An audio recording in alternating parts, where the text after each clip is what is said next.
A very good afternoon and warm welcome to all present for today's session. Myself, Dr. Aruna Dogra, moderator for today's session, on behalf of Physical Education Foundation of India, welcome all of you to PEFI Live Session 2.0. Friends, today there is an announcement that PEFI is working on Fit India Run, as all of us know. This is a great initiative taken by PEFI. All of you are requested to participate in this movement and make this movement a success. Entries from PEFI are open till 7th of September. So guys, hurry up. Certificates of appreciation will also be provided to all the participants who are going to participate in this great initiative and movement run by PEFI. So do join it. Dear participants, it is said that a good education can change anyone, but a good teacher can change everything. Today is 5th of September, the sacred occasion of Teachers' Day. I wish you all a happy Teachers' Day. Friends, teachers are some of the most unsung heroes we have. Teachers not only teach, but also prepare students for the road ahead in life. Dr. Sarvapalli Radhakrishnan, whose birthday is marked as Teachers' Day, has rightly said, and I quote, "True teachers are those who help us think for ourselves," I unquote. PEFI salutes the true teachers on this auspicious occasion.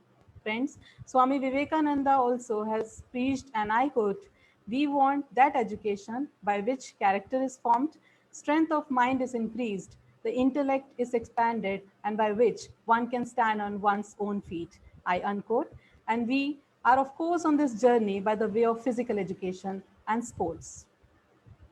As we know, PEFI, through its continuous and tireless efforts from March 2020 onwards, has consistently brought forward many expert deliberations through PEFI Live Session. So, before starting today's session, I would like to remind once again to all the viewers that please share your queries or suggestions into the comment section during session. Our expert will answer to your queries at the end of the session. Dear professionals, in today's session, we have with us Dr. Biren Jhajaria sir, Associate Professor, LNIP Gwalior as expert, Dr. Mahesh Khetmali sir, Associate Professor, Department of Physical Education and Sports Science, Vishwabharati Shanti Niketan University, West Bengal, for his concluding remarks. And along with them, we also have Mr. Vivek Singh Negi, Sports Officer, Dev Sanskrit University, Haridwar, Uttarakhand, and also Treasurer, PEFI Uttarakhand Chapter, for presenting vote of thanks. I welcome all of them to today's session. Welcome to all of you.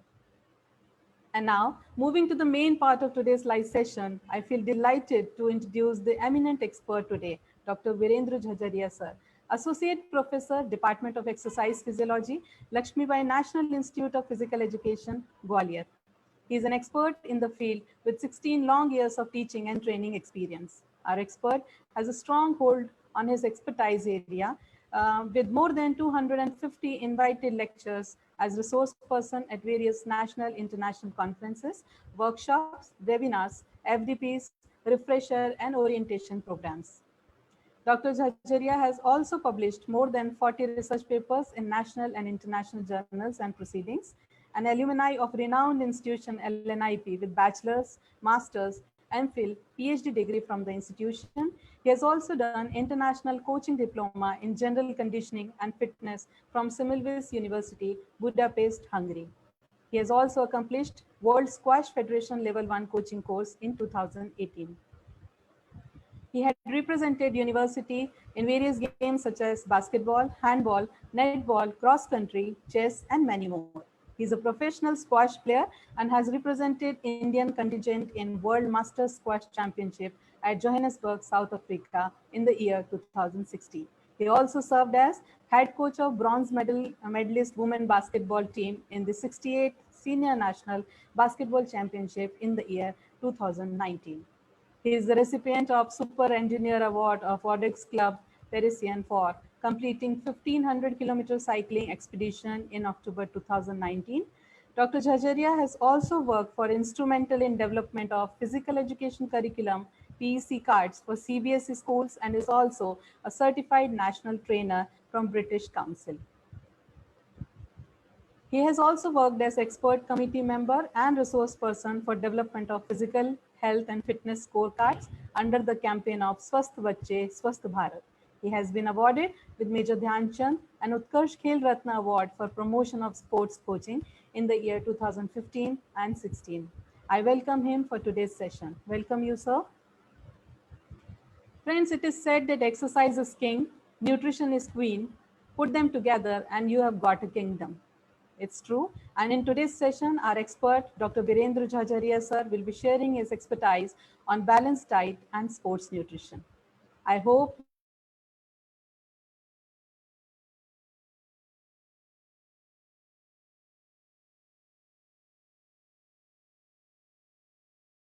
you all will enjoy and gain something from this. Our expert to start with his deliberation. Very good afternoon, everyone present here.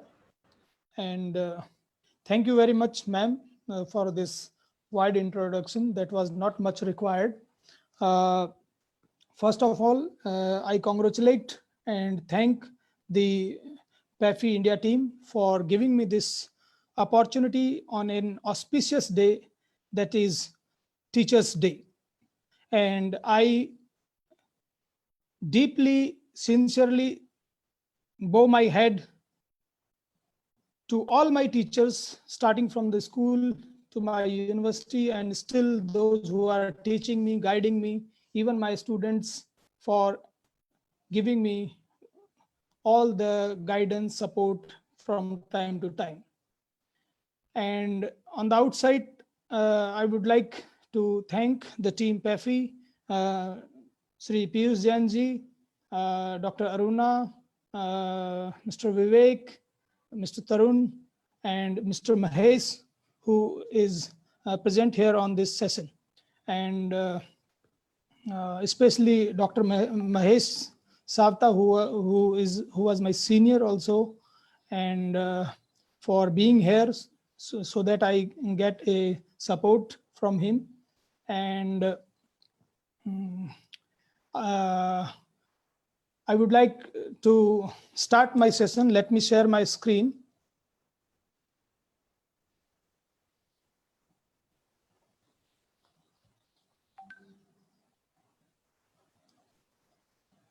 My screen is visible, ma'am, please.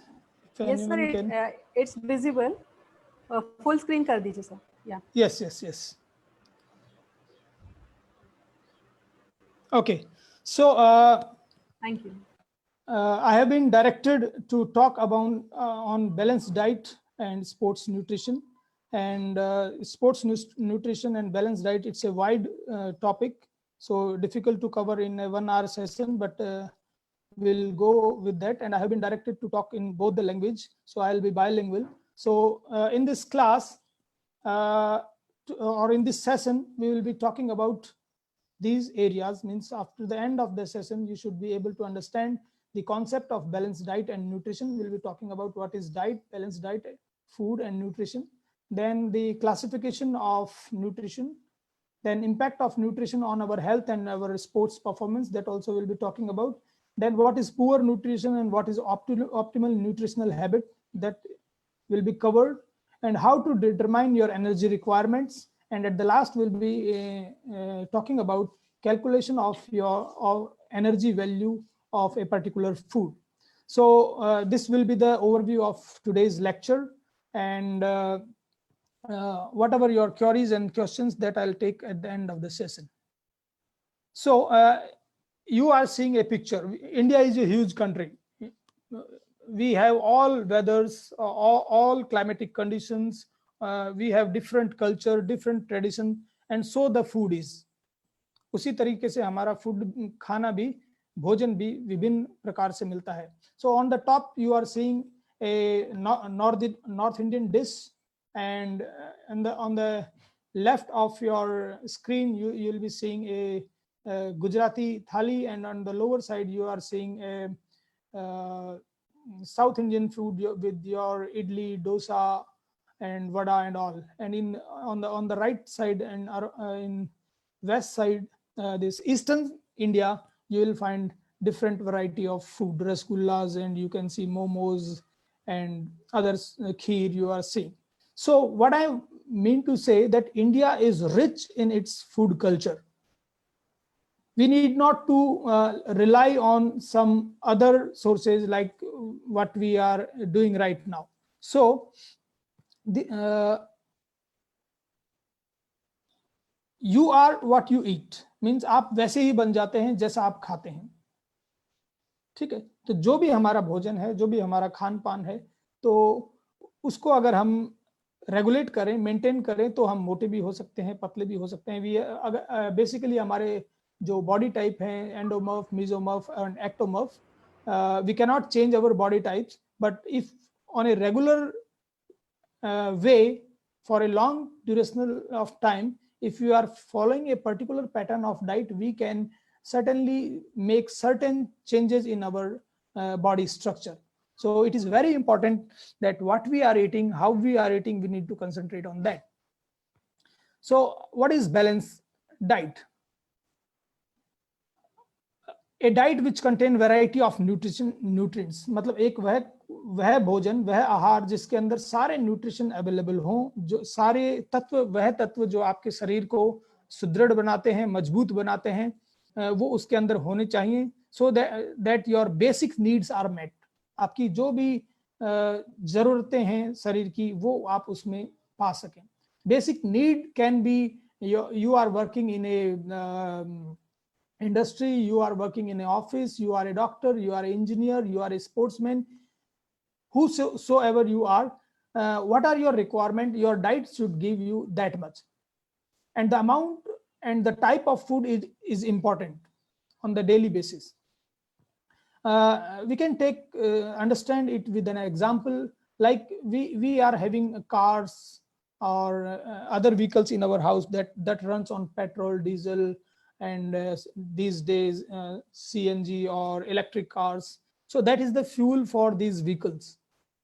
For our body, the fuel is the diet, the food that we are eating. We are getting fuel from the food we are eating. So we need to have good fuel. हमें एक अच्छी quality का fuel हमारे शरीर को देना जरूरी है, so that our machinery, human body is a machine. If we regulate, we manage this machine well, it will function effectively and for longer duration of time. So a good diet helps our body to stay healthy. Not only stay healthy, it provides you plenty of energy so that your daily requirements are met. Wrong type of diet, wrong type of fuel can seriously affect your body and can increase your ailments, increase the chances of illnesses and diseases. So this is important to have a balanced diet. We'll talk about in the coming slides. So a good diet on its own will not make you skillful. अच्छा खाना ही आपको एक skillful और healthy नहीं बनाता, but it also help you make the most out of your abilities. आपकी जो भी क्षमताएं हैं उनको ऊपर ले जाने में, पहुंचाने में डाइट का एक महत्वपूर्ण रोल. कई बार हम अच्छे स्किलफुल होते हैं, कई बार प्लेयर होता है वो बहुत स्किलफुल होता है, लेकिन उसके पास प्रॉपर डाइट मैनेजमेंट नहीं होता, तो that talent goes some time into waste. और आजकल जो भी टॉप परफॉर्मेंस आ रही है, there is lot of research going on that diet. So participation in sports और एक्सरसाइज रिक्वायर्स एनर्जी. ये सभी को पता है कि एनर्जी का रेगुलेशन मेंटेनेंस बहुत जरूरी है. In order to optimize our performance, it is important that we have a balanced diet. These are the various components of balanced diet. You can see carbohydrate, fat, protein. We have food that is energy giving. We have food that is for bodybuilding, and we have food that is protective. We'll talk more about this in the coming slides. So carbohydrate, protein, fat, these are the basically energy giving food which gives you energy in your day-to-day workout. And on the bottom you are seeing the vitamins, minerals, fibers, and water. These are other essential components that are required for a balanced diet. We'll talk about every component in details in the slide. So what should a balanced diet contain? क्या होना चाहिए एक balance diet में? एक तो variety. You should have variety of food in if you want to have a healthy diet. A single food will not serve the purpose. अगर आप रोज एक ही तरह का भोजन करते रहेंगे तो वो आपको उतनी मदद नहीं करेगा। तो आपके डाइट में वैरायटी होनी चाहिए। जैसे फ्रूट्स हैं, every day you can have, morning में आपने कुछ खाया है, इवनिंग में कुछ खाया है, नहीं कि आप एक ही फ्रूट को एक साथ एक टाइम में बहुत ज्यादा खा रहे हैं, तो that will not serve the purpose. लेकिन आप एक पर्टिकुलर ड्यूरेशन के बाद फूड को चेंज करके, उसको फ्रूट्स हो या वेजिटेबल्स हो, उनको आप चेंज करके खाते हैं, अलग अलग तरह की खाते हैं, तो every fruit, every vegetable has different sources, different vitamins and minerals to provide you, and same with the energy. Then wholesomeness, आपकी जो डाइट है वो कंप्लीट होनी चाहिए। मतलब हर डाइट में, चाहे आप मॉर्निंग का ब्रेकफास्ट लें, चाहे आप आपका लंच लेते हैं या डिनर लेते हैं, हर डाइट में हर कंपोनेंट का कोई ना कोई हिस्सा थोड़ा या अधिक मात्रा में जरूर होना चाहिए। मतलब आप ब्रेकफास्ट ले रहे हैं तो यू नीड टू अंडरस्टैंड कि उसमें प्रोटीन भी हो, फैट भी हो, उसमें कार्बोहाइड्रेट भी हो, उसमें विटामिन्स भी हो, मिनरल्स भी हो, सारे सारे उसके अंदर क्वांटिटीज होनी चाहिए डिपेंडिंग अपॉन योर रिक्वायरमेंट। अगर आपको कार्बोहाइड्रेट की रिक्वायरमेंट ज्यादा है तो आप कार्बोहाइड्रेट ज्यादा लीजिए, आपको प्रोटीन की रिक्वायरमेंट है तो प्रोटीन ज्यादा लीजिए, लेकिन सभी उस डाइट में होना जरूरी है। अगर आप सिंपली हमारे इंडियन डाइट में आप ब्रेड, मिल्क या फिर पराठे, तो कार्बोहाइड्रेट की अमाउंट नॉर्मली ज्यादा हो जाती है, प्रोटीन कभी कभार आप मिस भी कर देते हैं, ठीक है, तो दैट शुड नॉट हैपन। कभी कभार आप फैट मिस कर देते हैं कि आपने सिर्फ ऐसा ब्रेकफास्ट लिया है जिसमें फैट की मात्रा नहीं है, तो फैट भी हमें चाहिए, कार्बोहाइड्रेट भी चाहिए, प्रोटीन भी चाहिए। Then next is it should be very much personalized. You should not follow anybody's plan कि किसी का anybody's shoes cannot fit to anybody's foot. So इसी तरह किसी की भी आपने कोई नेट से, आजकल लोग करते हैं नेट से, आपने माइकल जॉर्डन का प्लान ले लिया या फिर अर्नोल्ड शेज़नेगर का प्लान ले लिया, किसी भी आपने अपने जो जिसको आप आइडल मॉडल मानते हैं उसका प्लान लेके आपने सलमान खान की डाइट ले ली, आपने किसी का भी डाइट ले ली, और आप you can not follow that. आपकी इंडिविजुअल रिक्वायरमेंट है, because everybody is unique. So you need to understand your own requirement, then you should plan, personalize your diet.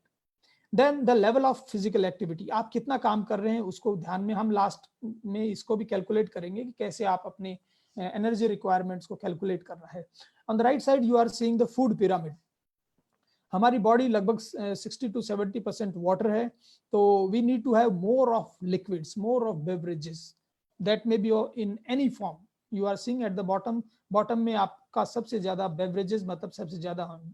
उसके बाद वेजिटेबल एंड फ्रूट्स, ये नॉर्मली हमारी diet में neglected रहता है कि वेजिटेबल और फ्रूट को हम थोड़ा सा हमारी डाइट में नेग्लेक्ट करते हैं।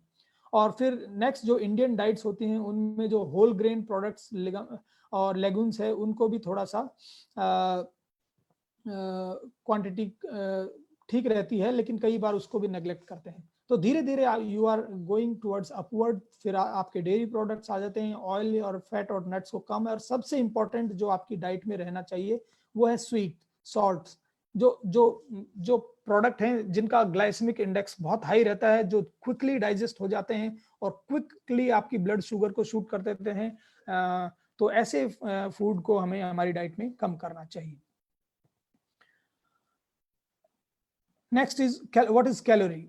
It is the energy that in every food is measured with the help of calories. So these are the three energy giving food, that is carbohydrate, protein and fat. Carbohydrate gives us 4 calories, protein gives 4 calories and fat gives us 9 calories. तो fat से हमें ज्यादा calories मिलते हैं, तो इसीलिए normally कहते हैं फैट को थोड़ा सा हमारी डाइट में कम इसलिए रखना चाहिए क्योंकि उससे कैलोरीज, एनर्जी ज्यादा मिलती है, or that if you are not using those calories, that can become a problem.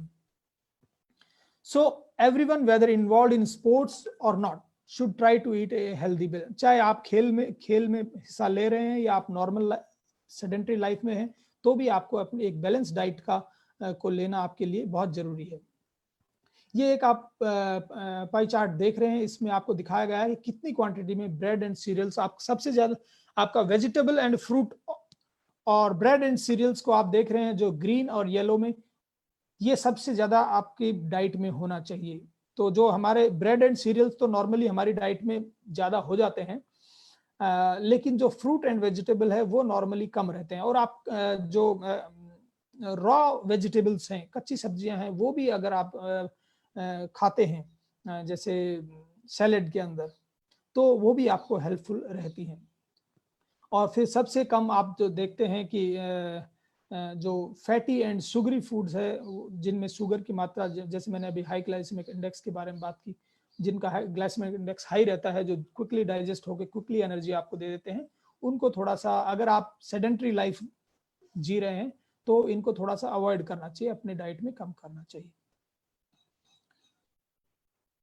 So nutrition is a chemical substance in food that helps to maintain your body. आपकी बॉडी के लिए को maintain करने के लिए न्यूट्रिशन बहुत जरूरी है। सारी जो केमिकल रिएक्शंस हैं, सारे जो प्रोसेसेस हैं, that is done with the help of nutrition.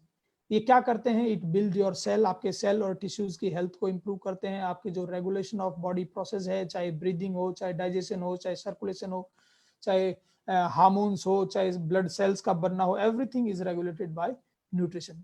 और इसके लिए कोई एकमात्र खाना नहीं है, कि एकमात्र भोजन नहीं है कि आप उसको फॉलो करें। यू शुड हैव वैरायटी, जिसके बारे में बात मैंने कर चुका हूं।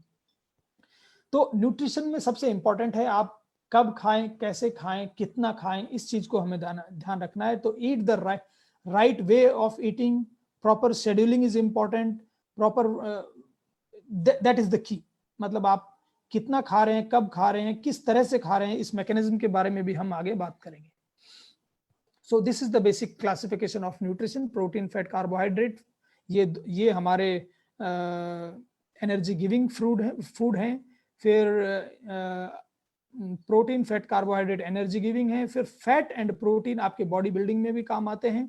Carbohydrate is basically for energy giving, and mineral, vitamins, water, these are considered as protective food, that these helps, these mineral, vitamin, water, fiber, these help to use these topmost three nutrients to be used in our body.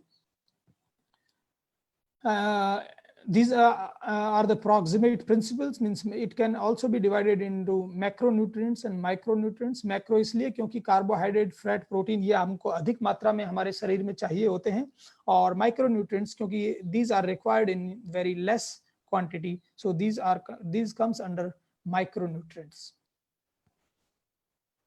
Let us talk about carbohydrate. Carbohydrate वह nutrient है जो आपको सबसे ज्यादा energy देता है। इसको energy giving food की कैटेगरी में आता है। इसके अंदर सिंपल कार्ब्स आते हैं और कॉम्प्लेक्स कार्ब्स आते हैं। सिंपल कार्ब्स वो हैं जो क्विकली, जैसे मैंने हाई ग्लाइसेमिक इंडेक्स के बारे में बात की, जो क्विकली डाइजेस्ट होते हैं और जल्दी आपको, अगर आपको जल्दी एनर्जी चाहिए, क्विक एनर्जी चाहिए, तो आप एक बनाना खाते हैं, क्योंकि उसमें कार्बोहाइड्रेट की मात्रा होती है और वो आपका हार्ड वाटर की भी कमी पूरी करता है। तो या आप राइस खाते हैं या वाइट ब्रेड खाते हैं, ठीक है। तो these are the good example of simple carbohydrate. Then next comes the complex carbohydrate, starches basically. तो कॉम्प्लेक्स कार्ब्स में क्या होता है कि दे रिलीज एनर्जी स्लोली, वो उनका डाइजेशन स्लो होता है, तो एनर्जी भी स्लो रिलीज होती है। तो आप जब कॉम्प्लेक्स कार्ब्स खाते हैं, मतलब जो होल ग्रेन फूड्स जो भी हैं आप खाते हैं, वो कॉम्प्लेक्स कार्ब्स के अंदर आते हैं, तो वो दे गिव्स यू एनर्जी।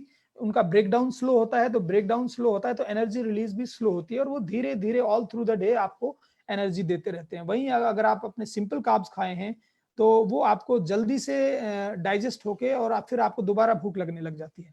लेकिन वहीं अगर आप कॉम्प्लेक्स कार्ब्स ले रहे हैं तो वो स्लो डाइजेस्ट होते हैं, आपको जल्दी भूख भी नहीं लगती, और फिर आपको एनर्जी भी उससे धीरे धीरे कंटिन्यूअसली मिलती रहती है। तो हमें हमारी डाइट में अगर एनर्जी की ज्यादा रिक्वायरमेंट नहीं है, जो भी लोग ऑफिस वर्कर्स हैं, जिनकी सिटिंग आवर्स ज्यादा हैं, जिनकी फिजिकल एक्टिविटी कम है, तो उनके लिए कॉम्प्लेक्स कार्ब्स को अपनी डाइट में ढूंढना चाहिए, ताकि स्लो एनर्जी मिले और उनका जो शुगर लेवल है, जो ग्लूकोज लेवल है, वो जल्दी से ना बढ़े। और इनके अंदर जो हमारे कॉम्प्लेक्स कार्ब्स होते हैं, इनमें विटामिन, मिनरल और फाइबर्स की भी मात्रा ज्यादा होती है इन कंपैरिजन के जो सिंपल कार्ब्स होते हैं, उनमें इनकी मात्रा बहुत ही नामात्र की होती है।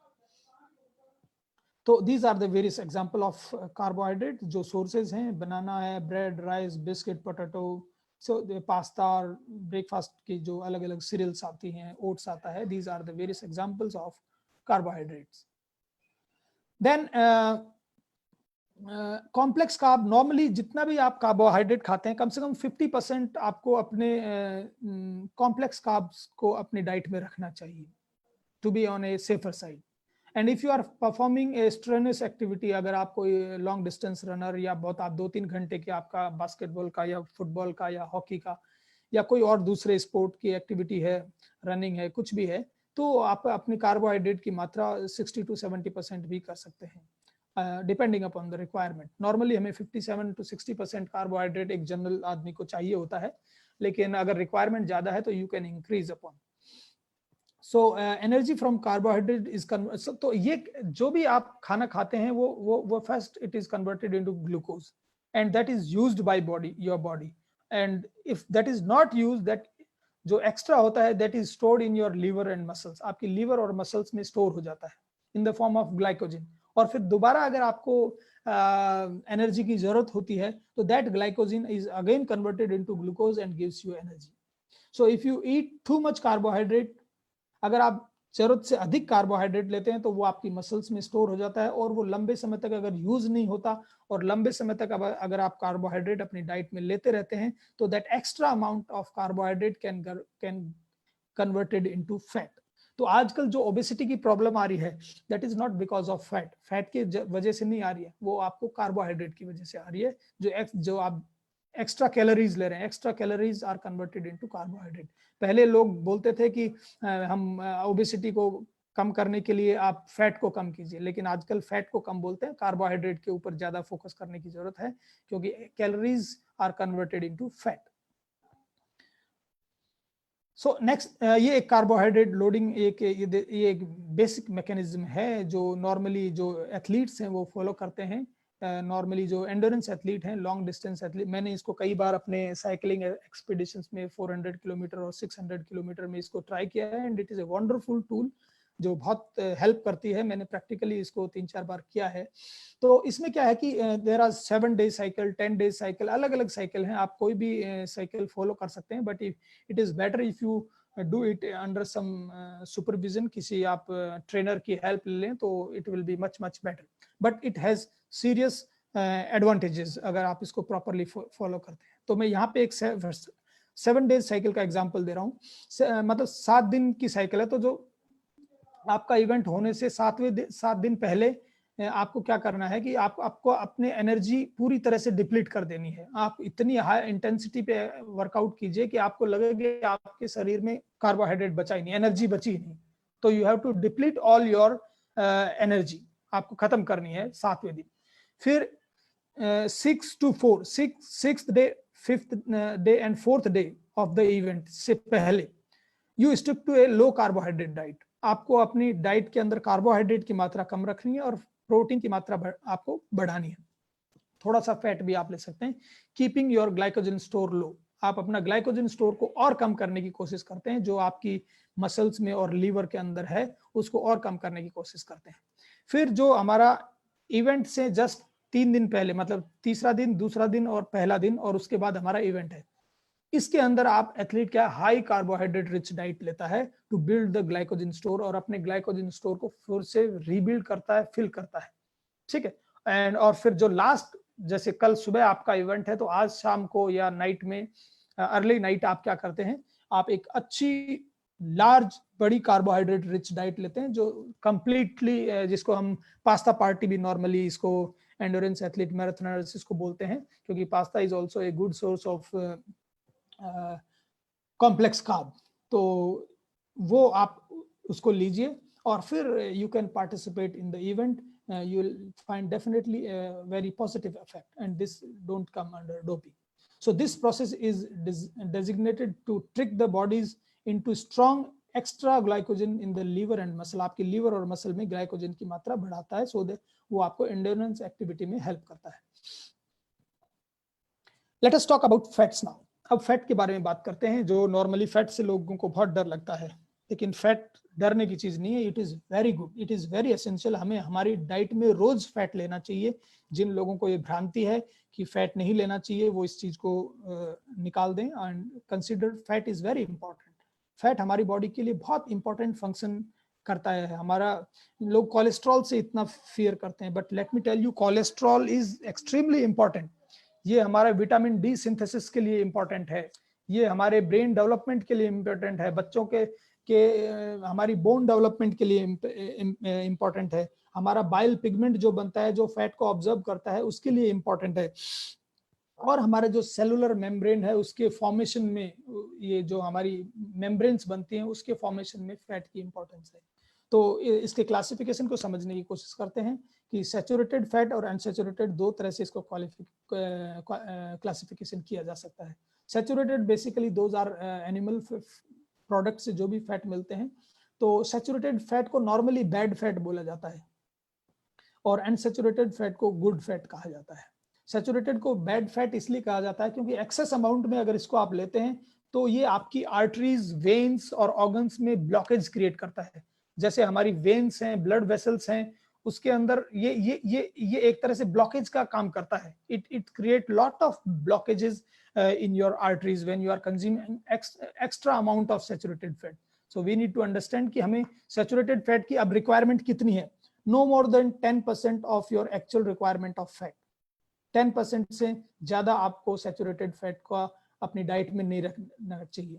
तो मैक्सिमम आपको अनसैचुरेटेड फैट के रखने चाहिए, जिनके दो कैटेगरीज हैं, पॉलीअनसैचुरेटेड फैटी एसिड और मोनोअनसैचुरेटेड फैटी एसिड, जिसके अंदर आते हैं हमारे ओमेगा 3, ओमेगा 6 और omega 9। These are considered as essential fatty acid. इनको आपको अपनी डाइट में लेना ही लेना है, दिस इज वेरी इंपॉर्टेंट, वरना आपके बहुत से फंक्शंस हैम्पर हो जाते हैं। और तो इनके बारे में हम आगे और भी बात करेंगे। तो हमें हमारी डाइट में अनसैचुरेटेड फैट के सोर्स हैं, जिसके अंदर ओमेगा 3 तो बिल्कुल ही आपको लेना है, इसके डबल इफेक्ट हैं, उसके बारे में भी हम बात करेंगे। तो हमारी डाइट में हम फैट जरूर लें, लेकिन अनसैचुरेटेड फैट को के सोर्सेज हम ढूंढने की कोशिश करें। सैचुरेटेड को भी लें लेकिन उसको कम लें, no more than 10% of your actual requirement. अब देखिए ये है इसका क्लासिफिकेशन है ओमेगा 3, 6 और 9। तो मैं ओमेगा 3 तीनों फैटी एसिड्स हैं, एसेंशियल हैं तीनों, किसके लिए, हमारे हार्ट के लिए अच्छी है, हमारे कोलेस्ट्रॉल के लिए अच्छी है। दो चीजों के बारे में हम समझने करेंगे, एक एलडीएल है, एक एचडीएल है। एलडीएल होता है लो डेंसिटी लिपोप्रोटीन, वो एक्चुअली हमारी आर्टरीज और वेन्स में, ब्लड वेसल्स में ब्लॉकेज क्रिएट करता है। तो वेन्स और आर्टरीज में ब्लॉकेज क्रिएट करता है लो डेंसिटी लिपोप्रोटीन एलडीएल, और एचडीएल उस ब्लॉकेज को क्रिएट करता है। तो जो आप ओमेगा 3 राइट साइड में दो ब्लू में देख रहे हैं, ओमेगा 3 का डबल बेनिफिट यही है कि ये आपके एलडीएल को कम करता है, आपके लो डेंसिटी लिपोप्रोटीन जो ब्लॉकेज करता है उसको कम करता है, और आपके एचडीएल जो गुड कोलेस्ट्रॉल है जो उस ब्लॉकेज को हटाता है उसको ये इंक्रीज करता है। इसलिए ओमेगा 3 के सोर्सेज हमें हमारी डाइट में बिल्कुल ढूंढने चाहिए। ये हमारे ब्रेन के लिए, नर्वस सिस्टम के लिए, कॉग्निशन के लिए, मूड के लिए, सबके लिए इंपॉर्टेंट है। स्पेशली जब बच्चा माँ के पेट में होता है, मदर्स वूम, उस समय उसके ब्रेन के डेवलपमेंट के लिए ओमेगा 3 इज मोस्ट एसेंशियल। तो ओमेगा 3 के फिर कई बार डॉक्टर उस कंडीशन में प्रिस्क्रिप्शन भी देते हैं कि ओमेगा 3 के आपको एक्स्ट्रा डोजेस देने पड़ते हैं। तो इट इज वेरी इंपॉर्टेंट। ये देखिए एक चार्ट के माध्यम से मैं आपको समझाने की कोशिश कर रहा हूँ। सैचुरेटेड फैट और अनसैचुरेटेड फैट के बारे में बात कर रहे हैं। देखिए कोकोनट ऑयल में सबसे ज्यादा सैचुरेटेड फैट होता है, इसको हमें ध्यान रखना है। लेकिन coconut oil is most used in the southern part of our country, लेकिन वहाँ की क्लाइमेटिक कंडीशन अलग है, वहाँ का नेचर अलग है, ठीक है। तो वहाँ अगर आप इसको कंज्यूम कर रहे हैं तो इट इज ओके, बट अगर यही कोकोनट ऑयल उसी अमाउंट में अगर आप नॉर्दर्न साइड में यूज करेंगे तो it will not give you that much good effect. तो आपको ध्यान रखना है। देखिए जो ऑल रेड में है, these are the sources of saturated fat. तो हमने आपको बताया कि नो मोर देन 10%, और जो येलो में है these are the unsaturated fat, जो हमारी मोनो अनसैचुरेटेड फैटी एसिड हैं, और जो डार्केस्ट येलो में है वो है आपका ओमेगा 3। तो आप देखेंगे flaxseed oil is the cheapest source of omega 3, आपको सबसे ज्यादा फ्लैक्सीड इसमें मिलता है। सोयाबीन ऑयल के अंदर में भी आपको ओमेगा 3 की क्वांटिटी मिलती है, तो आपको ओमेगा 3, ओमेगा 6 और 9 की ढूंढने चाहिए। These are the various sources of fats. हम जल्दी चलते हैं क्योंकि अभी और भी कंपोनेंट्स बचे हैं। फिर एक बार हम इस ट्रांस फैट के बारे में और बात करते हैं।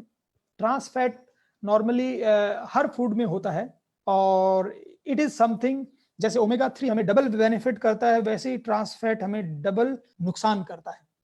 ये क्या करता है, ये हमारे ब्लॉकेज को बढ़ाता है, मतलब एलडीएल जो लो डेंसिटी लिपोप्रोटीन है, जो बैड कोलेस्ट्रॉल है उसको बढ़ाता है और गुड कोलेस्ट्रॉल को कम करता है, मतलब जो, तो ये डबल हमें नुकसान करता है, इसलिए ट्रांस फैट को हमें अवॉइड करना चाहिए। अब ट्रांस फैट आता कहाँ से है? ट्रांस फैट नॉर्मली थोड़ा ट्रेस अमाउंट तो हर खाने में ही होता है, लेकिन जब हम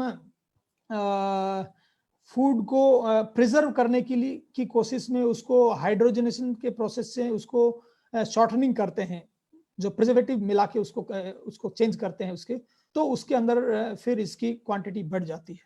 तो हमें जो भी पैक्ड फूड हैं उनको थोड़ा सा, अगर हम फ्रेश खाएं तो दैट इज मोर एडवांटेज, लेकिन ये बेसिकली ऐसी जगहों के लिए बनाया जाता है जहाँ पे फूड मिलना आसान नहीं है, तो उनकी तो जरूरत है, लेकिन फिर भी जो हाइड्रोजनेटेड फूड्स हैं उनको हमें अवॉइड करना चाहिए क्योंकि it increase the trans fat content. अब हम बात करते हैं कि ट्रांस फैट के बारे में बाकी कंट्रीज क्या कहती हैं। तो ये देखिए, अर्जेंटीना में 2010 में ट्रांस फैट को टोटली बैन किया गया था। ऑस्ट्रिया में 2% की गाइडलाइन फिक्स आप खाना खा रहे हैं, 2% से अधिक ट्रांस फैट आपके भोजन में नहीं होना चाहिए पूरे दिन। ब्राजील में इसके ऊपर लेबलिंग मैंडेटरी कर दिया कि जो भी आप फूड पैकेट है उसके ऊपर लेबल कीजिए और लिखिए कि कितना ट्रांस फैट है। कनाडा में 2008 में इसके बारे में रेगुलेशन बना गए, डेनमार्क में बनाए गए, आइसलैंड में टोटली बैंड है, स्विट्जरलैंड में 2008 में इसको बैन किया गया, मतलब 2005 से स्टार्ट है। और इंडिया के अंदर 1995 में prevention of food adulteration act के थ्रू हमने कह दिया कि trans fat no more than 2%, 2 gram of per serving में 0.2 ग्राम ऑफ पर सर्विंग नहीं होना चाहिए। मतलब इंडिया ने 1995 में कह दिया, बाकी वर्ल्ड ने 2002-3 के अंदर आके इसके बारे में बात की है। तो हमें देखना चाहिए, हमारे कल्चर बहुत रिच है, हमारे एजुकेशनिस्ट हमारी बहुत अच्छे काम करते हैं, लेकिन फिर उनकी बात को या तो वो प्रॉपरली सर्कुलेट नहीं किया जाता, या लोग सुनते नहीं है, या बताया नहीं जाता। सिविक सेंस की जरूरत है और गवर्नमेंट की तरफ से भी इसको बताना चाहिए कि हमने 1995 में जब बोल दिया था और बाकी कंट्री 2002-5 के अंदर उस चीज के बारे में बात कर रहे हैं और अब वो फॉलो कर रहे हैं, इसलिए हम फॉलो कर रहे हैं। This is the problem. तो इसलिए ट्रांस फैट को आप थोड़ा सा ध्यान में रखें। देन वाई फैट, फैट क्यों चाहिए? फैट क्योंकि vitamin A, D, E and के, अगर आपकी डाइट में रोज आप फैट नहीं लेंगे तो vitamin A, D, E and K, these are the fat soluble vitamins, you can not use them. आप अपनी डाइट में विटामिन ए खा रहे हैं, डी खा रहे हैं, ई खा रहे हैं, के खा रहे हैं, उसके सोर्सेज खा रहे हैं, लेकिन अगर आपकी डाइट में फैट नहीं है उस दिन तो वो विटामिन यूज ही नहीं होंगे, वो सिंपली एक्सक्रीट आउट हो जाएंगे। इसलिए आपको रोज फैट खाना जरूरी है। ये एनर्जी के बहुत अच्छे सोर्स हैं, 9 कैलोरीज मैंने बताया। तो इसलिए फैट को अवॉइड करना is not the solution, but we need to control कौन सा फैट खाना है, उसको आप ध्यान में रखिए और आप फैट जरूर लीजिए अपनी डाइट में। फिर है प्रोटीन। प्रोटीन के ऊपर तो सारे स्पोर्ट्समैन का बहुत कंसंट्रेशन रहता है, because it is used to generate energy only when body is, जब हमारे सारे सोर्सेज खत्म हो जाते हैं, हमारा कार्बोहाइड्रेट खत्म हो गया, हमारा फैट खत्म हो गया, तब प्रोटीन की बारी एनर्जी की तरह से आती है। लेकिन ये हमारी बॉडी बिल्डिंग है, हमारे टिश्यू रिपेयर है, इन सब में, हमारी मसल बिल्डिंग में है, क्योंकि कई स्पोर्ट हैं जो पावर स्पोर्ट्स हैं, जैसे थ्रोइंग है, आपका स्प्रिंटिंग है, बॉडी बिल्डिंग है, पावर लिफ्टिंग है, रेसलिंग है, इनमें पावर आउटपुट ज्यादा होता है। तो इन स्पोर्ट्स में प्रोटीन की रिक्वायरमेंट ज्यादा होती है। तो बॉडी कैन, और body there are essential, protein is made up of amino acids, तो there are essential amino acid which our body cannot synthesize, cannot make, तो वो essential amino acids को हमें हमारी डाइट में ढूंढना चाहिए। और अगर वो अपनी डाइट में आप नहीं ढूंढ पाते हैं, आपको नहीं मिलती हैं, तो आप कोई सप्लीमेंट ले सकते हैं। Supplement is not a bad thing, लेकिन supplement should be used as supplement, वो आपके डाइट रिप्लेसमेंट नहीं है। कई बार लोग डाइट को हटा के सप्लीमेंट लेने लग जाते हैं, दैट इज नॉट गुड। वो आपकी पॉकेट पे भी भारी पड़ता है, and that is not advisable also. So protein are specially important for sports people who need to build large, मैंने इसके बारे में बात कर लिया. Protein are also needed by performance who are recovering from the injury. आपको recovery के लिए भी प्रोटीन बहुत जरूरी है, क्योंकि आपकी मसल्स में जो रैप्चर हुए हैं या लिगामेंट्स में जो रैप्चर हुए हैं, वो बोन है, हर कुछ प्रोटीन से बना है. तो उसमें थोड़ी सी, जब आप इंजर्ड हैं, उसमें प्रोटीन रिक्वायरमेंट आपकी बॉडी की थोड़ी बढ़ जाती है. ये प्रोटीन रिक्वायरमेंट से आप कैसे निकालें? नॉर्मली कहते हैं 1 ग्राम ऑफ प्रोटीन पर बॉडी वेट. आपको मतलब आप अगर 80 kg के, तो 80 ग्राम प्रोटीन आपके लिए बहुत है. अगर आप, तो मतलब 1 ग्राम बॉडी वेट. तो ये अलग अलग आपके कुछ सोर्सेज हम यहाँ पे दिए हैं कि मिल्क, अगर आप आधा किलो दूध लेते हैं तो उससे 16 ग्राम आपको प्रोटीन मिलता है, मटन से 20 ग्राम मिलता है, चिकन से. ये आप sources, this can be easily available. फिर एक नॉर्मल इंडिविजुअल के लिए मैंने 1 ग्राम बताया. अगर आप थोड़े से स्ट्रेंथ एथलीट हैं तो 1 to 7 ग्राम, 1.7 ग्राम एंड्योरेंस. फिर अगर आप बॉडी बिल्डर हैं तो आपकी रिक्वायरमेंट 1.7 to 2.2 भी बढ़ सकती है. और फिर आपका बॉडी स्ट्रक्चर की भी, अगर आप जिस बॉडी स्ट्रक्चर के हैं उसमें भी आपकी रिक्वायरमेंट, तो इस हिसाब से आप कर सकते हैं. तो यहाँ पे आपने रिक्वायरमेंट निकाली है. वेट लिफ्टर जिसकी बॉडी वेट 80 kg है, तो उसकी रिक्वायरमेंट अप्रोक्सीमेटली 1.5 ग्राम पर बॉडी वेट होगा. तो इसको आप मल्टीप्लाई करेंगे 80 से, उसके बॉडी वेट से, तो इट इज 120 ग्राम, मतलब 120 ग्राम का उसको प्रोटीन की रोज रिक्वायरमेंट है. तो ऐसे आप अपनी प्रोटीन रिक्वायरमेंट निकाल सकते हैं. These are the various sources of protein. अब बात करते हैं विटामिन, जो प्रोटेक्टिव फूड के अंदर आते हैं. विटामिन और मिनरल्स हमारे प्रोटेक्टिव फूड के अंदर आते हैं. ये बहुत हमें हमारी डाइट में बहुत कम मात्रा में चाहिए. ये एनर्जी को रिलीज करने में काम आते हैं, हमारे सेल्स की और टिश्यूज की ग्रोथ और रिपेयर में हमें हेल्प करते हैं. जो इन डिजीजेस से लड़ने, बीमारी से लड़ने, अभी हम जो पैंडेमिक में हम गुजर रहे हैं, कोरोना के फेज से, तो इसमें लोगों का बहुत इन पे विश्वास बढ़ गया है विटामिन के ऊपर. तो they are consuming lot of vitamin, क्योंकि डिजीज से फाइट करने में, इन्फेक्शन से लड़ने में मदद करता है, हमारी केमिकल रिएक्शंस को मदद इंप्रूव करता है. और सारे जितने भी फ्रूट एंड वेजिटेबल्स होते हैं उनमें हमारे विटामिन होते हैं. These are the various vitamin. Vitamin A, C, B1, D, ये इनके सोर्सेज दिए हैं. विटामिन ए आई साइट के लिए हेल्पफुल है. विटामिन सी हमारी जो गम्स, टीथ हेल्थ के लिए है. और सिमिलर वे अदर विटामिन हैं, इसके ऊपर मैं स्किप करता हूँ, ये you can easily get. Same with the minerals. Minerals भी बहुत ट्रेस अमाउंट में हमारी बॉडी में हमें चाहिए होते हैं, but it is important to use those major food nutrients. उनको यूज करने में, उसको सपोर्ट करने में मिनरल्स का बहुत बड़ा योगदान होता है. हमारी बोन्स हैं वो मिनरल्स से बनती हैं, ठीक है. तो इट इज वेरी इंपॉर्टेंट. जो अदर फंक्शंस. अब बात करते हैं फाइबर, जो नॉर्मली नेग्लेक्टेड रहता है हमारी डाइट में.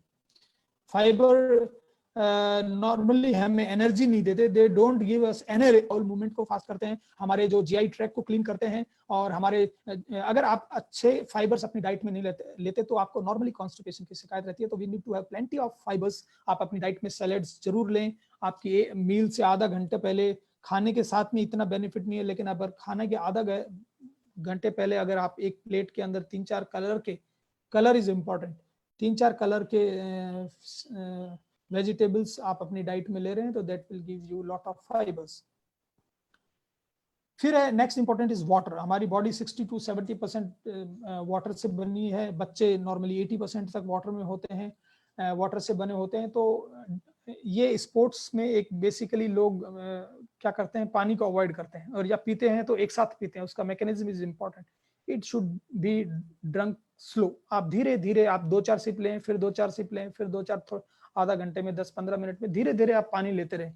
कई बार क्या होता है कि आपको लगता है कि प्यास लगेगी तब पानी पिएंगे, तो जब तक आपको प्यास लगती है तब तक आपकी बॉडी डिहाइड्रेटेड हो चुकी होती है. That phase should not come. तो on a regular interval of time you should consume water. So it is important to maintain your body temperature. हमारी अगर आप की क्लाइमेटिक कंडीशन अलग हैं, ह्यूमिड है, तो आपका और वाटर लॉस होता है. गर्मी में ज्यादा वाटर, तो उसमें आपकी क्वांटिटी बढ़ जाती है. तो आप पानी का थोड़ा अपना ध्यान रखें. Drinking plenty of water can help to prevent your health problems, जैसे आपके जो हेडेक है, कई बार आपके गॉल ब्लैडर में या किडनी में या बाउल मूवमेंट की प्रॉब्लम होती है, तो इनको अगर आप नहीं ध्यान में रखेंगे तो it can develop cancer in a later stage. और ये रिसर्च से प्रूव भी हुआ है कि अगर आप सही मात्रा में पानी लेते हैं तो आपका फ्लूइड सर्कुलेशन अच्छा रहता है, आपके माइंड को ब्लड, क्योंकि अगर पानी कम लेंगे तो आपकी ब्लड की विस्कोसिटी कम हो जाएगी, ब्लड गाढ़ा हो जाएगा और उसका सर्कुलेशन कम होगा। तो जब सर्कुलेशन कम होगा तो it will reach, less blood will reach to the your brain, और जब कम मात्रा में ब्लड दिमाग तक पहुंचता है तो आपके जो कॉग्निटिव फंक्शन है वो डेफिनेटली अफेक्ट होता है। So when you are thirsty, mental performance deteriorates by 10%. It is easier to concentrate when you are not distracted by effect of hydration. तो इसलिए आप अपना बॉडी को हाइड्रेट जरूर रखें। अब न्यूट्रिशन का इम्पैक्ट क्या पड़ता है, ये आपके जो डिजीजेज हैं, डिसऑर्डर्स हैं, उनको कम करता है, आपकी बॉडी का लीन मास बढ़ाता है, इससे आपका फैट मास कम होता है, रिस्क ऑफ इंजरी कम होती है, आपकी टिश्यू क्वालिटी इंप्रूव होती है, आपके जॉइंट्स के हेल्थ इंप्रूव होती है, आपका डेवलपमेंट ग्रोथ अच्छी होती है, आपका जो मेंटल डेवलपमेंट है, कॉग्निटिव फंक्शंस है वो अच्छे होते हैं, एनर्जी एक्सरसाइज कैपेसिटी इंक्रीज होती है, endurance, sleep quality, recovery is important. Sports में आजकल डाइट एंड रिकवरी पे ही काम हो रहा है, क्योंकि injuries are part and parcel of sports, वो हमें चोट लगती हैं तो इसलिए रिकवरी को बहुत फोकस, बहुत रिसर्चेज आजकल रिकवरी पे होती हैं, कैसे एथलीट जल्दी रिकवर हो, इट इज इम्पॉर्टेंट। तो अगर आप अच्छी डाइट लेते हैं, अच्छा न्यूट्रिशन लेते हैं तो आपकी रिकवरी भी क्विक होती है। फिर पुअर न्यूट्रिशनल हैबिट्स कौन सी है, इसको समझना बहुत जरूरी है। कंज्यूमिंग लो न्यूट्रिशनल फूड, आप अच्छा न्यूट्रिशियस फूड नहीं लेते हैं, आपकी ईटिंग के पैटर्न सही नहीं है, कभी आप जब मूड हुआ तब खा लिया, कभी इतने बजे नहीं, एक पर्टिकुलर टाइम पे हमारी बॉडी से सलाइवा सीक्रेट होते हैं, हमारी बॉडी से गैस्ट्रिक जूस, कई बार आपने फील किया होगा कि आपका अगर 1 बजे का खाने का टाइम है तो उस टाइम पे आपने खाना नहीं खाया तो आपकी पेट से थोड़ा सा आवाज सी आती है या यू फील समथिंग, तो वो आपकी बॉडी से गैस्ट्रिक जूस है, जो स्टमक का जो है अदर रिएक्शंस हैं वो स्टार्ट हो जाती हैं। तो उस और हमारी जो स्टमक एसिड जो है वो इट इज वेरी, इसका पीएच बहुत लो रहता है, तो पीएच लो रहने से मतलब वो बहुत एसिडिक रहती है, तो उस समय अगर आप खाना नहीं खाएंगे तो वो आपकी स्टमक वॉल को वो इतना हार्ड एसिड उसमें रहती है कि अगर आपके हाथ पे गिरे तो आपका हाथ जल सकता है। तो इतनी स्ट्रॉन्ग एसिड अगर हमारी स्टमक की इंटरनल वॉल्स को अफेक्ट करेगा, तो अगर खाना मिल जाता है तो खाने पे फिर वो एसिड काम करती है, और खाना नहीं मिलता तो हमारी इंटरनल वॉल्स को वो डैमेज करती है। तो इसके लिए timing of food is very important. आप एक ही पैटर्न पे आप खाएं, क्योंकि उस पर्टिकुलर पे आपको फिर ज्यादा बेनिफिट भी देता है और आपको नेगेटिव इफेक्ट भी नहीं आते। डिहाइड्रेटेड नहीं रहना है, मील को स्किप नहीं करना है, एथलीट्स कई बार स्किप कर जाते हैं, और मोस्ट इंपॉर्टेंट इज चूइंग, आप खाने को चबा चबा के, क्योंकि हमारे पेट में दांत नहीं लगे हैं, we don't have any mechanism to break, तो जितना खाने को आप यहाँ पे अपने मुंह में आप उसको ब्रेक कर सकते हैं, आपके डाइजेस्टिव सिस्टम पे उतना कम लोड पड़ेगा। फिर ऑप्टिमल न्यूट्रिशनल हैबिट के बारे में बात करते हैं, कौन सी है। ईट हर 2-3-4 घंटे बाद में छोटी मील खाएं तो अच्छा है, डाइजेस्टिव सिस्टम पे लोड कम पड़ेगा, ये हमारी बॉडी की मशीन है, वो उस पे लोड कम पड़ेगा। क्यों की न्यूट्रिएंट्स हैं आपके, प्रोटीन, कार्बोहाइड्रेट, फैट, विटामिन, सबको हर मील के अंदर थोड़े थोड़ा उसकी मात्रा होनी जरूरी है। फूड सिलेक्शन चाहे वेजिटेरियन हो चाहे नॉन वेजिटेरियन हो, high cost is not always good, मतलब कोई जरूरी नहीं है। आप अगर विटामिन सी का सोर्स आजकल, क्योंकि पेंडेमिक में लोग विटामिन सी का सोर्स बहुत ढूंढ रहे हैं, कभी आप कीवी फ्रूट लेते हैं वो 40 रुपए का आता है, सेम अगर आप आप आंवला लेते हैं तो उससे 3 गुना, या फिर आप एक अमरूद जो है खाते हैं उसमें उससे डबल आपको विटामिन सी मिल जाता है। तो आप चीपर सोर्स पे जाइए, और नॉर्मली ये इजीली अवेलेबल है, आप अपने जिस क्लाइमेट में आप रह रहे हैं उस समय जो फूड अवेलेबल है, अगर आप गर्मी में मैंगो को छोड़ के और आप एप्पल खाएंगे तो you are not a wise person, क्योंकि वहां पे आपकी वाटर रिक्वायरमेंट ज्यादा है, तो ऑटोमेटिकली हमारे पास चीपर सोर्स हैं, आपके पास मैंगो है, वाटरमेलन है, तो आप ऐसे फ्रूट्स को लीजिए। फिर है हाइड्रेशन, हाइड्रेशन के बारे में हमने बहुत बात की, हाइड्रेशन बहुत इंपॉर्टेंट है। अब आगे चलते हैं। अब मैं जल्दी खत्म कर रहा हूँ, टाइम कम है और लास्ट के 2-3 स्लाइड हैं।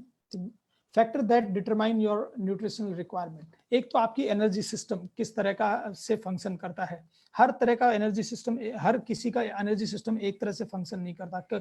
किसी लोग उस खाने में से ज्यादा एनर्जी एक्सट्रैक्ट आउट कर सकते हैं, कुछ लोग कम एनर्जी एक्सट्रैक्ट आउट करते हैं। तो you need to understand your energy system and eat accordingly.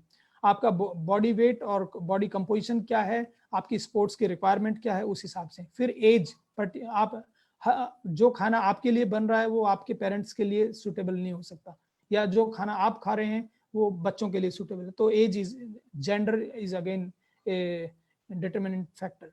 Type of sports, जिस इंटेंसिटी से आप स्पोर्ट्स में पार्टिसिपेट कर रहे हैं, that is also should be considered. कौन से फेज में हैं आप, प्रिपरेटरी फेज में हैं, ट्रेनिंग फेज में हैं, या कंपटीशन फेज में, उसके हिसाब से आपके डाइट न्यूट्रिशन चेंज होता है। फिजियोलॉजिकल पैरामीटर, आपका VO2 max और अदर पैरामीटर्स। और फिर एनवायरनमेंट, डेफिनेटली जिस क्लाइमेट में आप रह रहे हैं, ह्यूमिड में रह रहे हैं, हॉट में रह रहे हैं, कोल्ड में रह रहे हैं, तो accordingly your nutrition requirement will change. अब लास्ट की 2 स्लाइड में बात करेंगे how to determine energy requirement, कि हम हमारी एनर्जी रिक्वायरमेंट पता कैसे लगाएं। तो हमें इसके लिए फॉर्मूलाज हैं, इसके बारे में हम बात करते हैं। कि एक तो है बेसिक एनर्जी रिक्वायरमेंट, मतलब आपको जिंदा रहने के लिए बेसिक एनर्जी रिक्वायरमेंट क्या आती है, मतलब आपको श्वास लेने के लिए, आपकी ब्रीदिंग के लिए, आपके डाइजेशन के लिए, आपके थिंकिंग। 25% कैलोरीज हमारा ब्रेन यूज करता है। ब्रेन में नॉर्मली कार्बोहाइड्रेट ही फ्यूल का काम करता है, फैट प्रोटीन वहां काम नहीं करते। तो बेसिक एनर्जी रिक्वायरमेंट मतलब हमारे जो बेसिक, हम अगर सारे दिन बेड के ऊपर सो रहे हैं, कुछ नहीं कर रहे हैं, या चेयर पे बैठे हैं, टीवी देख रहे हैं, तो हमें कितनी रिक्वायरमेंट होगी, that is your basic requirement. इसके अलावा फिर एक्स्ट्रा क्या है, आप ऑफिस चल के जाते हैं, आप 2 घंटे खेलते हैं, या आप कोई लेबरर हैं, तो वो आपकी एक्स्ट्रा एनर्जी रिक्वायरमेंट होगी। तो हम हमारी बेसिक एनर्जी रिक्वायरमेंट को कैलकुलेट कर लें और एक्स्ट्रा एनर्जी रिक्वायरमेंट को कैलकुलेट कर लें, तो हमारी एनर्जी रिक्वायरमेंट कितनी है वो पता लगा सकते हैं। तो इस फॉर्मूले से समझते हैं। बेसिक एनर्जी रिक्वायरमेंट का फॉर्मूला है, for every KG of body weight 1.3 calorie is required. तो अगर आपका बॉडी वेट 50 kg है, सपोज एक एग्जांपल लेते हैं, तो 1.3 से मल्टीप्लाई कीजिए तो वो 1 घंटे का आ जाएगा, लेकिन आपको 24 घंटे की एनर्जी रिक्वायरमेंट चाहिए। तो 50 multiplied by 1.3 into multiplied by 24, so 1560 calories per day एक आदमी की, इस इंडिविजुअल की बेसिक रिक्वायरमेंट है। तो ऐसे आप, ये एक एवरेज वैल्यू है। कोई स्पेशल कंडीशंस में चेंज भी हो सकती है, कि किसी का बॉडी स्ट्रक्चर, जैसे आप मेरे बॉडी स्ट्रक्चर से कंपेयर करें और एक ग्रेट खली के बॉडी स्ट्रक्चर से कंपेयर करें, तो खली के बारे में बात करेंगे तो body structure is double than me, तो वहां पे चेंज हो जाएगा। फिर आप करते हैं एक्स्ट्रा एनर्जी रिक्वायरमेंट। तो ये तो आपकी बेसिक एनर्जी रिक्वायरमेंट हो गई। एक्स्ट्रा एनर्जी में अगर आप 2 घंटे का एक्स्ट्रा काम कर रहे हैं, तो उसमें 8.5 कैलोरीज आपकी यूज होती हैं पर आवर। तो 8.5 मल्टीप्लाइड बाई 2 आवर्स और multiplied by your body weight, तो 850 कैलोरीज आपकी एक्स्ट्रा एनर्जी रिक्वायरमेंट होगी। तो ये इंडिविजुअल है जिसका वेट 50 kg है, उसकी बेसिक एनर्जी रिक्वायरमेंट 1560 है, और एक्स्ट्रा एनर्जी रिक्वायरमेंट अगर 3 घंटे का काम है तो 3 घंटे से मल्टीप्लाई हो जाएगा। अगर आप 4 घंटे का वर्कआउट कर रहे हैं तो आप 4 आवर्स से इसको मल्टीप्लाई कीजिए। तो इस तरह से आप अपनी एक्स्ट्रा एनर्जी रिक्वायरमेंट निकाल सकते हैं, और वो कैलकुलेशन के बाद आ जाती है। मतलब इस इंडिविजुअल के लिए जो 2 घंटे वर्कआउट करता है, जिसका बॉडी वेट 50 kg है, he requires 2410 calories in a day, इतनी इसकी चाहिए। तो ये उसको अपने फूड सोर्स में ढूंढना चाहिए। अब ये एनर्जी रिक्वायरमेंट उसको फैट से चाहिए या कार्बोहाइड्रेट से चाहिए या प्रोटीन से चाहिए, वो देखने की बात है। अगर वो एंड्योरेंस एथलीट है तो उसको कार्बोहाइड्रेट की रिक्वायरमेंट ज्यादा होगी, अगर वो पावर एथलीट है तो उसको प्रोटीन से ज्यादा चाहिए, और अगर वो उसको फैट, वो अल्ट्रा मैराथन है तो उसको फैट की भी क्वांटिटी अपनी डाइट में चाहिए। तो let us try to understand, ये हम बस लास्ट में फिनिश कर रहे हैं, लास्ट स्लाइड है, एनर्जी वैल्यू ऑफ फूड, कि जो भी खाना है उसकी एनर्जी वैल्यू हम कैसे निकालें, कि उस खाने से हमें कितनी एनर्जी मिलती है। तो देखो, basically for a normal individual 57% आपको कार्बोहाइड्रेट चाहिए, फैट 30% चाहिए, और प्रोटीन 13% चाहिए एक नॉर्मल सेडेंटरी पीपल के लिए। लेकिन अगर आप अपनी रिक्वायरमेंट चेंज कर सकते हैं। अगर आप एक मैराथन रनर हैं तो आपका जो ये कार्बोहाइड्रेट है, it can go to 65, sometimes 70% carbohydrate, fat भी आपका बढ़ सकता है, प्रोटीन और कम हो जाएगा। तो इस तरह से आप उसको मैनेज कर सकते हैं। वहीं अगर आप एक पावर एथलीट हैं तो प्रोटीन जो 13% है वो 25 या 30% तक हो जाएगा, फैट उसमें और कम हो जाएगा क्योंकि आपको लीन बॉडी मास चाहिए, और कार्बोहाइड्रेट भी उसी रेशियो में कम ज्यादा हो सकता है।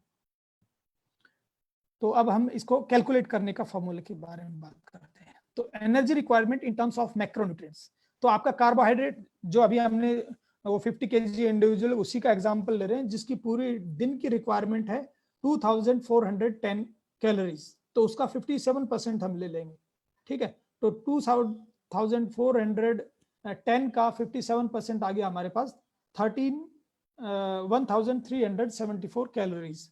और इसको अगर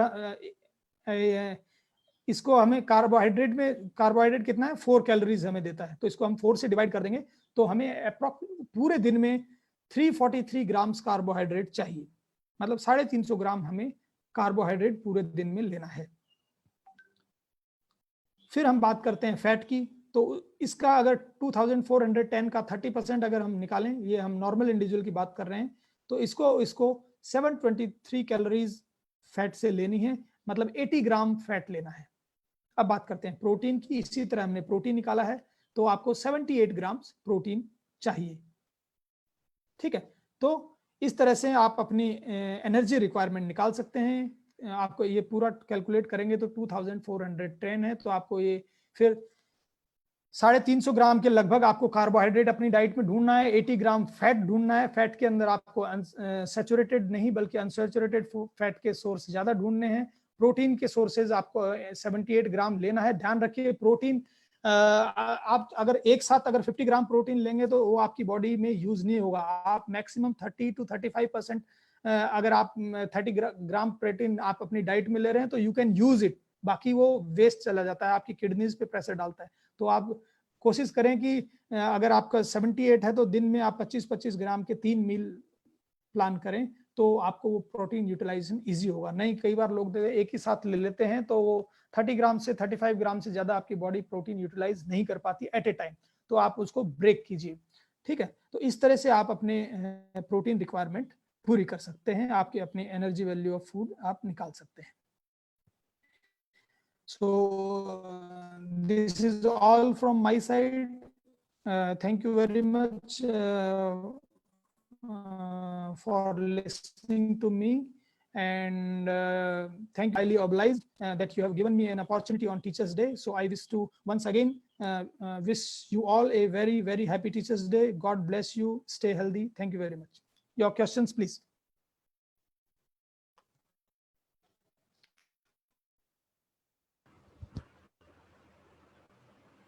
Hello.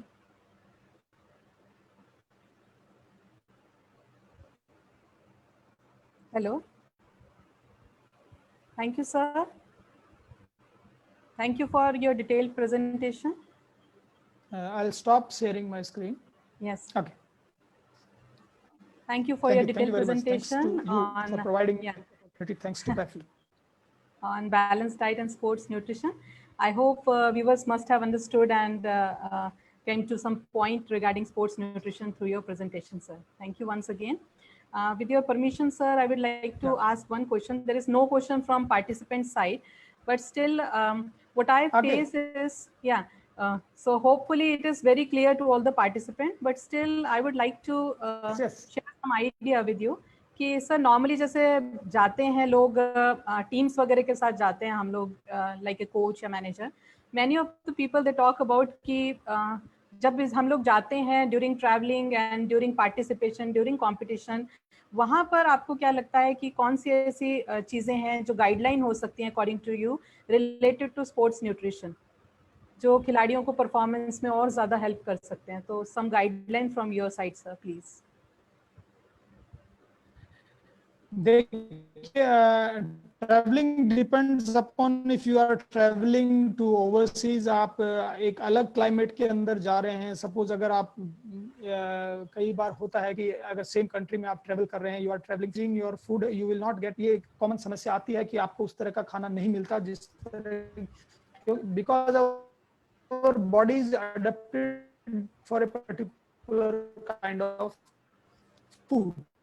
और उसी से आप एनर्जी एक्सट्रैक्ट आउट करते हैं। तो नॉर्मली कई बार क्या होता है कि एथलीट देखा गया है कि अपने कुक लेके जाते हैं, तो that is not always possible. तो आप अपना कुछ साथ में लेके चल सकते हैं, कुछ ऐसे खाने अपने साथ है जो रेडीमेड है, कुछ दिन चलता है, उस तरह के आप अपने साथ लेके चल सकते हैं।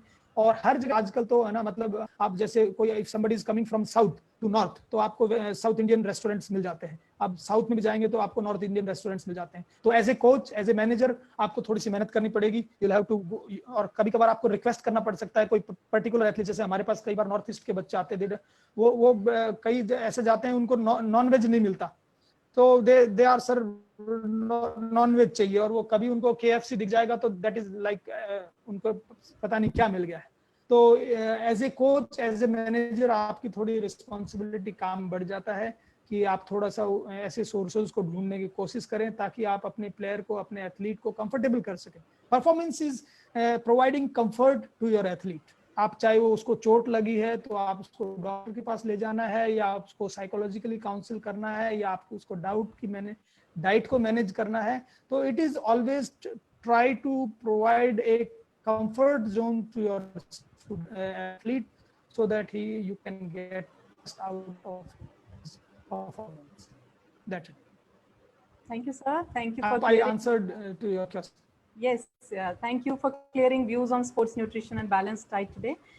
For those participants who still have queries regarding today's topic, can leave their queries to comment section or mail us on email provided during session.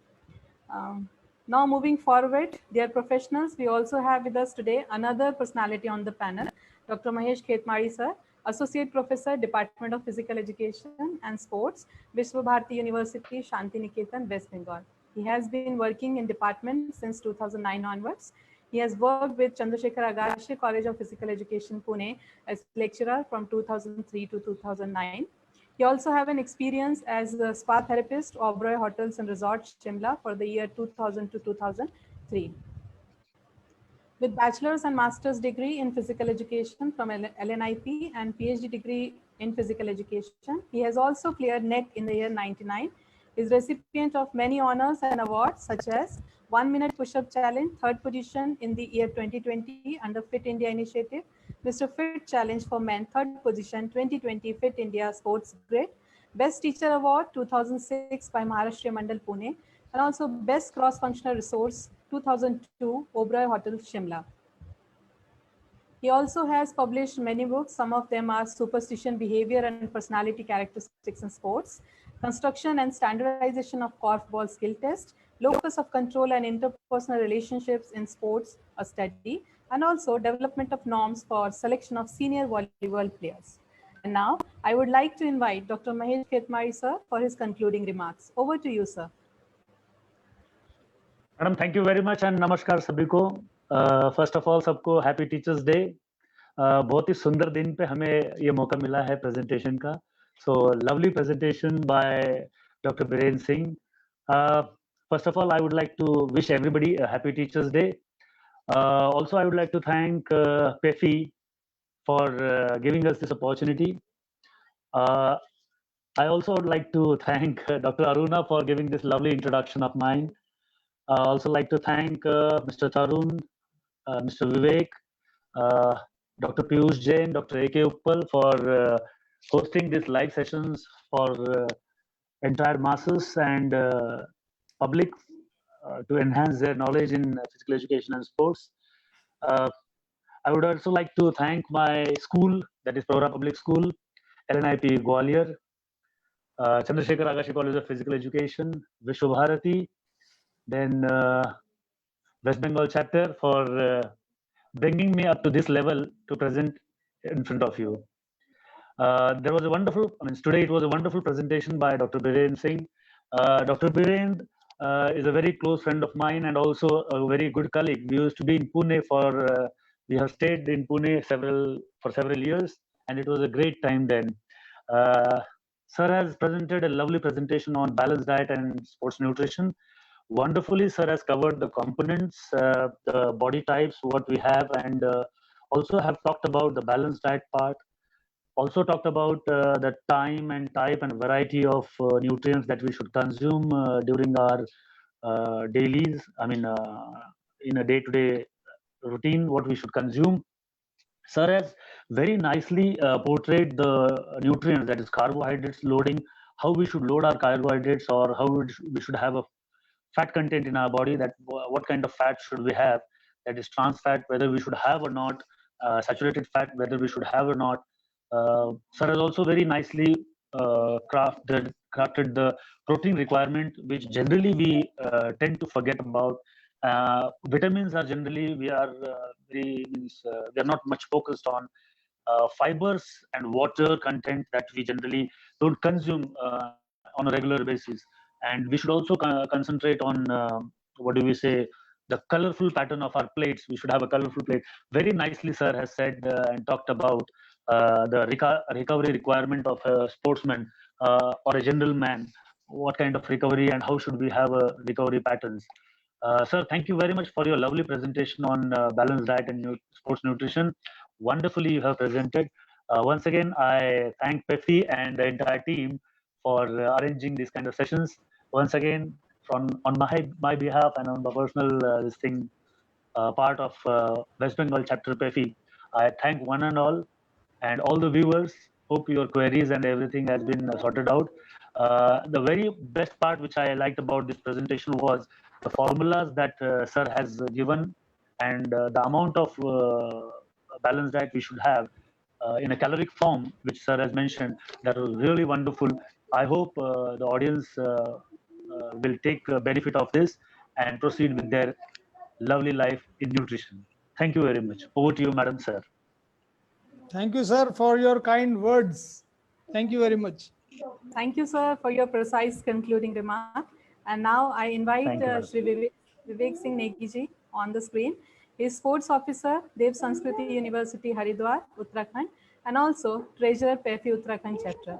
I invite Mr. Vivek Singh Negi to propose vote of thanks. Over to Mr. Vivek.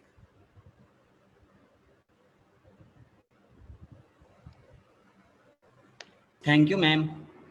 सभी दर्शकों एवं आज के कार्यक्रम के सभी मुख्य अतिथियों एवं वक्ता महोदय को मेरा प्रणाम।